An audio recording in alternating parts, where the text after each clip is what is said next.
Thank you.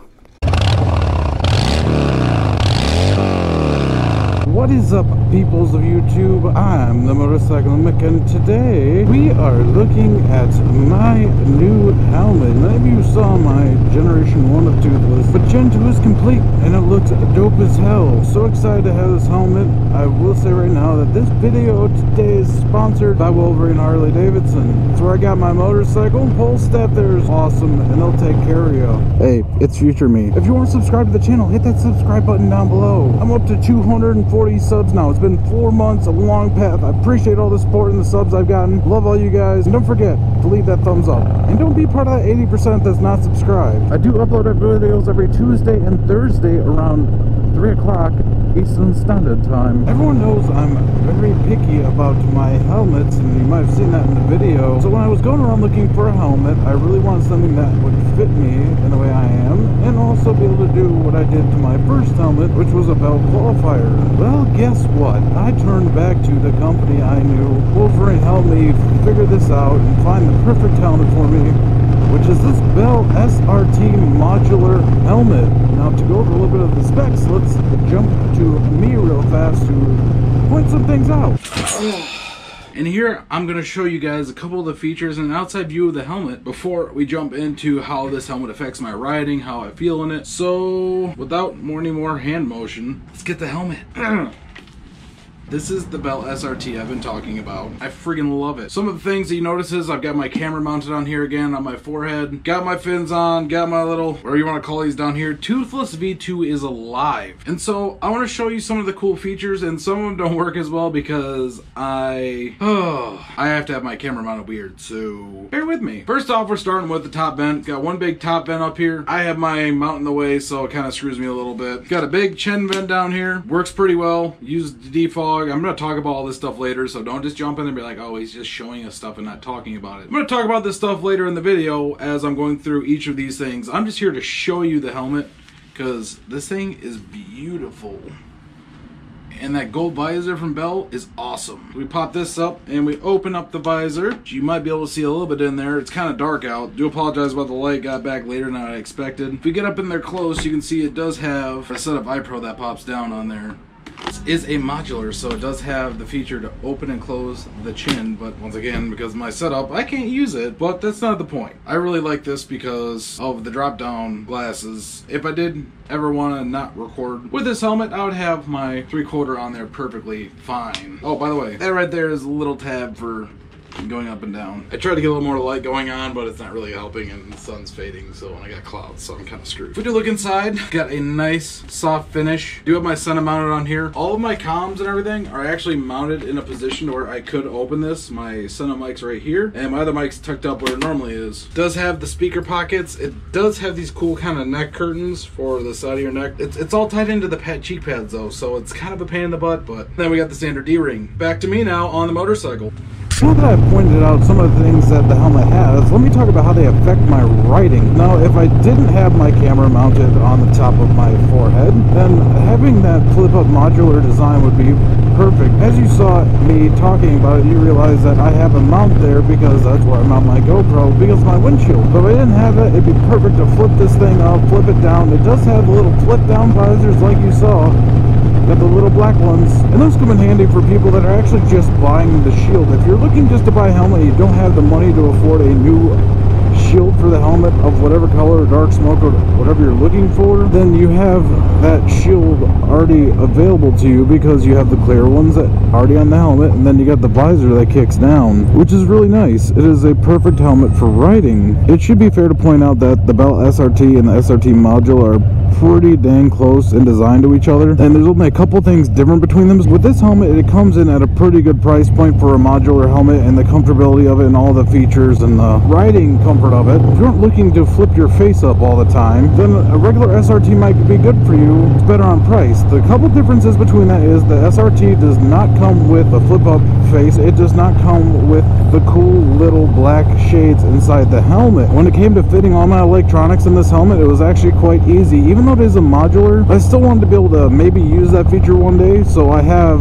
all my microphones and everything from my Senna and my GoPro running to the point where if I did flip up the visor, there's not going to be any restraint to it. And I kind of wanted to keep that feature even though I don't use it, just in case that I'm not trying to tear apart the helmet to put something new on there. Another difference in the features between the SRT and the SRT Modular is because this is a flip-up face, they did not include that vent right at the line of the shield on the forehead. This one has two vents in it. One is the big one on the mouth like you saw in the video. The other one is the one up top. I still have some very usable airflow coming into my helmet. With the big vent, I've been told that is just for the visor, but I actually feel a lot of air coming in on where my mouth is, and we're about out of fuel, so guess stop. And I can feel that air comfortably coming onto my face, my hair. Now, the top air vent would probably work a lot better if I didn't have my GoPro once again mounted there. But even with that mounted there, it's a big air vent, so I'm kind of curious to see how this wind noise is, because I do have the chin vent open, but the way the air is deflected, it's not a direct inject into your face kind of thing. It's more along the lines of putting up towards the visor and then coming back. So you get more cooling air versus air forced on your throat. It breathes very well, and the fabric in it breathes very, very well, which I'm very impressed with. My belt qualifier, as great as it was, did not really like to breathe. And it is a great helmet. It has a lot of vents. For me, though, I had to shut my chin vent, which means I only have two little air holes on top. And with the airflow from that belt qualifier, it was directly into the helmet. It wasn't diffused in a certain area. Something else I've noticed too with this helmet is it does come with the chin curtain. I've realized that it really does affect the way audio sounds inside the helmet, and everything is absorbed, because I don't have that gust of wind from down there blowing up in the bottom and trying to move my helmet around. One other very noticeable difference between this and my qualifier, and I'm guessing most other helmets, how the helmet wears on your head while riding. While going 60 miles an hour down the road, or even 70, this helmet is comfortable and does not move around. And even with all the stuff I have on my helmet, which may or may not help with wind on the helmet, you know, there may be some explanation, maybe not. I mean, I didn't go just slapping stuff on my helmet and thinking, man, this looks cool. I had to make sure that when I put the stuff on my helmet, it would still be comfortable and ride well. Because of what I've done, it still really hasn't affected the wearability of the helmet and the weight. Unlike my qualifier, this helmet is actually manufactured with high-strength fiberglass, so I get that lighter feeling, lighter weight, easier to move around without that weight of a polycarbonate shell.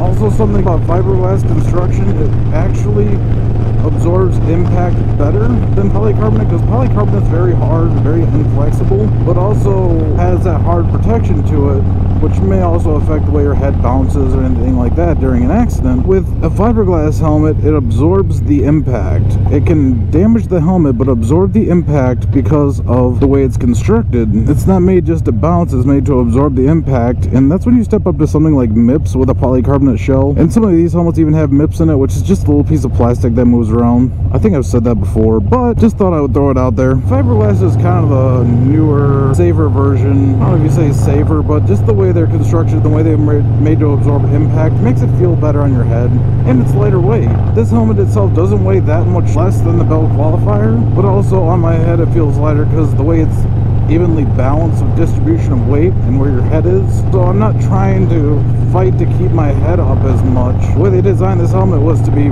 very balanced so that it's a comfortable ride no matter what you're doing. And it's a Bell helmet. I've always trusted Bell helmets. You guys know that. I made that whole video about when it's the right to change your helmet, and for me, even with like that semi passing me, I didn't feel a wall of wind hit me, and that can be because of my windshield, but normally even with a wall of wind like that, you'll feel it on your helmet, and this thing does a great job. One of the big key features I even mentioned in the last video too was that this helmet actually comes with certain indents in the padding for your glasses. So many times putting my glasses on inside my qualifier, and if you don't know me, like, I really like wearing my glasses in my helmet versus contacts because ease of use. If you have glasses on, if you stay the night somewhere, if you're out somewhere and you can't make it home, easily take them off, rest up, put them back on. Don't worry about eyewear, eye strain, or having to carry contact stuff with you. So that's another reason I looked at this helmet when I was looking for helmets. I wanted to feel comfortable wearing my glasses inside a helmet without being squished. And the way they have the pressure distributed in this helmet with the padding and the chin strap, with a Bell helmet, something they could have done better, have a clip chin strap versus the D-ring. But if you don't already have one of those or you're looking for one, I know Wolverine carries them in there, and I'm probably going to end up picking one up. It's really easy, just attaches on there, and instead of having to go through and pull tight every time, all you do is clip it. The intermediate oval shape of the helmet, it makes it more comfy. There's a lot of helmets where you can put the helmet on and the front bar on your face is super close. You can reach out and like kiss it because it's that close to your face. They designed this to be a little bit more elongated so you have more room around your mouth, so you don't feel that claustrophobia. You don't feel sucked in like you keep sucking in hot air. It's a comfortable helmet that's made for riding and provides you with the safety that you'd expect from a Bell helmet.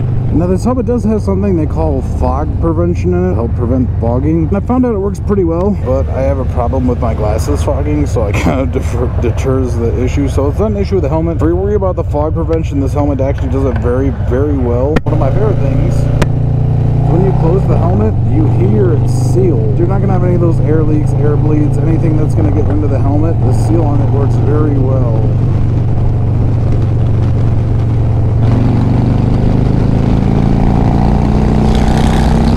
I love the sound of that seal though. And all in all, this helmet is very well built. But overall, as the sun sets on this beautiful day we've had, started out kind of rocky. Oh, by the way, I did get some new gloves. They're the ones that show on Facebook for a cheap price, but don't get it from there. People have a lot of issues. I got these from Amazon. They're 15 bucks, and in the commercial they show cutting with a knife, and it's the first thing I tested. Did not cut it open. Would apparently cut them apart with scissors, just like I probably expected, but I don't plan on cutting myself with scissors anytime soon. But Bell, you made a great helmet. Thank you, Wolverine Harley, for letting me put this dome on and go around and ride with it and test it out and find its quirks. All in all, I really don't have anything negative to say about it. I mean, if I had one negative thing to say, is switching out the visors can be quite difficult, so it took me a minute to figure that out perfectly because it doesn't have like the standard little hinge lock. It's got some cool little pushing the buttons, slide it in, drop it down. I do want to know how you guys like the audio in this helmet, because I feel like the first time I kind of tested it out, it worked really well. But for now, my peoples of YouTube, that's all I have for you. I hope you enjoyed this video. If you did, and don't forget to leave that thumbs up, and don't be part of that 80% that's not subscribed, because guess what, I'm out with a new helmet. But as always, guys, I hope you have a great day, evening, night, morning, afternoon tea, nightcap, brunch, lunch, crumpet, and remember to always ride for freedom. New gloves. This shit is old school. They say I'm not supposed to, but I make my own rules. Dog, this shit is old school. Yo, bitch, man, that's old news. She been on my whole crew. Yeah, that chick is ran through. Ha. This shit sound like old tool. Pull up and I drop the roof, and that bitch a old school. These niggas acting brand new. I just keep it old.